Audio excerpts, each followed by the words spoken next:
Hi, I'm Nicholas Steele, the Unbreakable Man. I hope you're enjoying my free ebook, The Unbreakable Spirit of the Unbreakable Man. I'm here with TJ. TJ's actually read my book, and she said it's probably one of the most inspirational stories she's ever read, and she wanted to ask me a few more questions about my story. So she's here today to ask me, or interview me, as she says, going to ask me a few questions. We're videoing it because we thought you guys might like to hear it. It's a bit more about my story, it's a bit more in depth. And bear with us, we are actually outside. We've got a football field next to us, a tennis court. We've got a family next door playing in the garden. We've got a coach just gone past, so as you can see, this is a bit impromptu, so bear with us. So over to you, TJ. Okay, great. Thanks so much, Nicholas. Yes, your story is incredible, and yeah, I do have a few more questions for you.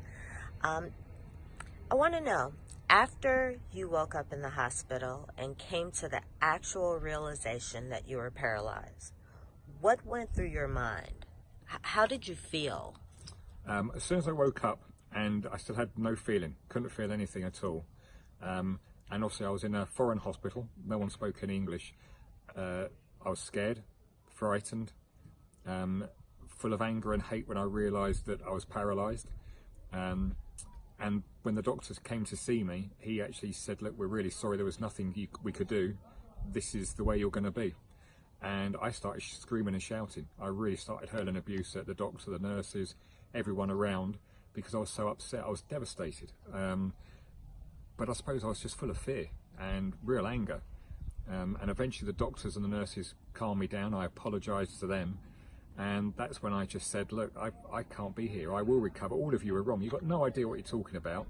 I will be okay. I'm going to be absolutely fine. I'm going to get through this. So, Nicholas, do you feel the ability to visualize, to improve or worsen your condition with the power of your mind? Is that something that's unique to you? No, of course not. We can all do that. We all have the ability. We all have a brain. We all have the power to tell our brains what it is we actually want to achieve. It's just, how do you go about doing that? I tapped into my own technique that enabled me to do that, and sometimes other people have the ability, but they just need a little bit of coaching or help to help them. So no, we all have that ability, and not only do I talk about that in my book, but obviously also I've made a video where I take you through my techniques that I use to overcome being paralysed from the neck down, and also the techniques I still use today. So that would be a great video for people to watch and learn. So, did you ever accept the diagnosis that you would be quadriplegic forever? No. The doctors told me that. Obviously the experts who had operated on me, and then when I was in my rehab centre, they said to me, look, you have to come to the realisation that this is who you now are. You're going to have a team to take care of you 24 hours a day. You're never going to walk again. You're never going to move. It's impossible. Your spinal cord's been completely crushed. Obviously not completely snapped or broken in half, but it's been completely crushed. A bit like if you imagine a banana and then you smash that banana, that's my spinal cord. I'd broken C6 and C7. In fact, they're completely destroyed. They don't even exist any longer. Wow. So yeah, so on my reports it was written I was a quadriplegic and I couldn't move. But I said to the doctors, no, you're wrong. I will recover from this. You're all completely wrong. I couldn't accept that diagnosis. If I had accepted that diagnosis, I wouldn't be here moving today. So no, it was always in my head constantly, and even I've just got to add to that as well. When the accident first happened and I was lying there paralysed from the neck down, never once did it go through my mind that this was going to be forever. I always said to myself, I'll be fine. I kept saying to myself, I'll be fine. This was okay, I'll be fine. Wow. How were you so certain in your conviction that you wouldn't fall victim to your circumstances? How were you so adamant about that? Well, I just had no choice. As I said before, if I'd have accepted that, I wouldn't be here today. So I just had to be in my head. I had to be positive and just say, I will walk again. I can walk again. I'm not going to accept this. I'm not accepting my fate. I am going to move. I am going to walk. I am going to get through this. And I kept telling myself that no matter what anyone said, that's just the way I felt. That's what I had to do to move forward. Okay. Tell me about, there's a part in your book about the dining room. What was your first reaction after realizing you were in trouble? after being brought into the dining room? Okay, well, up until that point, I hadn't seen any other patients. I'd been in a room being cared for.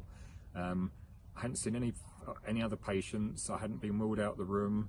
I just had my family around, my wife and my son around me. My mother had come to see me, and I'd been treated by the doctors and nurses, and that was for months. And all that period of time, I'd kept telling myself, come on, I can do this. I'm going to get through this. I will recover from this. And then all of a sudden, they wheeled me into the dining room, and there were about 100 other patients there.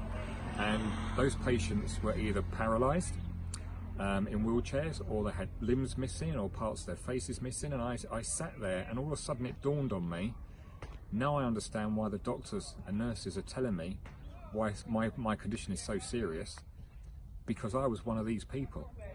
And I just said, no, I'm not going to be one of these people.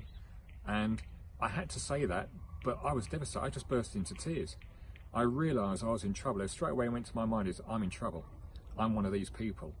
And a guy called Matthew put his arm around me and actually said, look, this is natural. Don't worry, you'll be fine. But I said to myself when I got back to my room, no, I've got to recover. I've got to get through this. Nicholas, talk about your visualization techniques.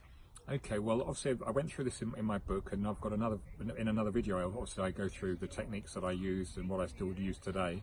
But really, I suppose what it comes down to is I learned that I had to actually see and feel myself walking and moving again. So I had to have an intent. My intent was to not only walk again, but to be able to hold my son in my arms again. And that's what I focused on every day. And I kept saying, I can do this, I will do this, I am going to do this. And I could see that happening. And then I would imagine myself playing golf, lifting weights, walking, but I wouldn't just see myself doing that. I could actually feel it. I could see it. And I did that every single day. But as I say, I'll go through that in another video in a bit more in depth, because I don't want to take up too much more time on this video. But please, if you haven't already, read that part of my book and watch the videos with that in as well. Tell me this.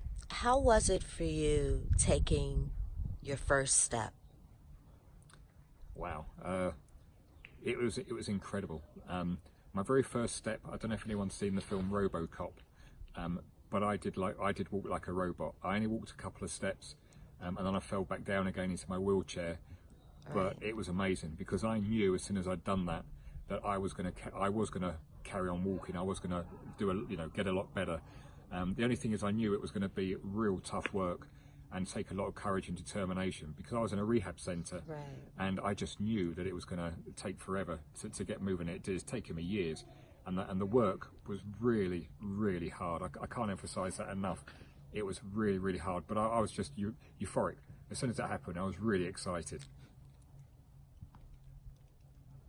Yeah, I bet I can't even imagine having that type of accomplishment, achieving something like that, despite being told repeatedly that you never would. How did your family react to you being able to walk again, despite what the professionals had advised? Obviously, my son was over the moon. That was fantastic, because I promised him that I would be home for Christmas again, and I managed to do that, even though my arms didn't work.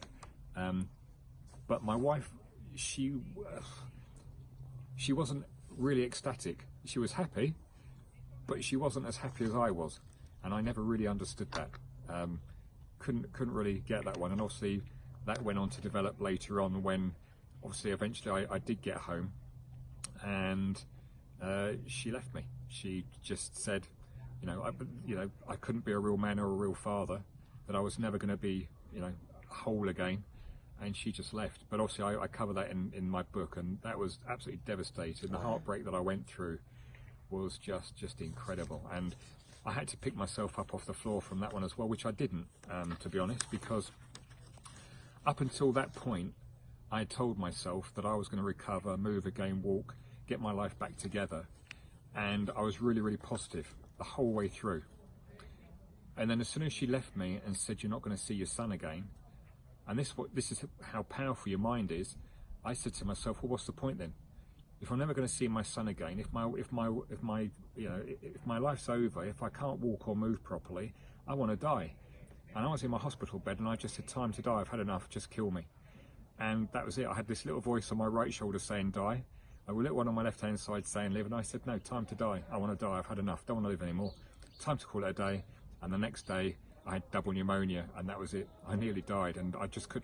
They were trying to bring me back from that, and I just didn't want to recover. I just wanted to die. I did recover because there was a little voice that came back to me saying, you've got to recover for your son. And that's what I did. So I fought back, and I said, I'm going to, but the heartbreak and the depression and stress I had to cope with, as well as learning to walk again and move and recover. I mean, I had everything on top: depression, stress, anxiety, my marriage breakup, a divorce, and still couldn't walk properly, still not knowing who my son was. I had all of that going on, and I had to get through it. And here I am today. Eventually my son's back in my life, and I got through it. So, do you feel the ability to visualize, to improve or worsen your condition with the power of your mind is unique to you? No, I think we can all do it. I mean, I'm not saying that if you've got a complete cut spinal cord, you're going to learn to walk again if it's completely severed. Mine was crushed, and I was diagnosed that, look, you're not going to move or walk again. But I proved people wrong.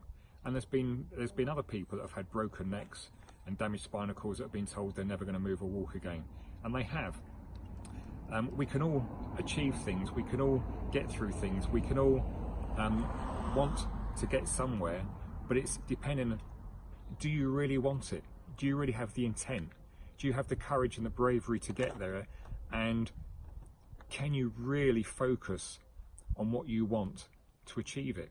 So we can all do it, but some people, I found the deep will and the technique that got me through it.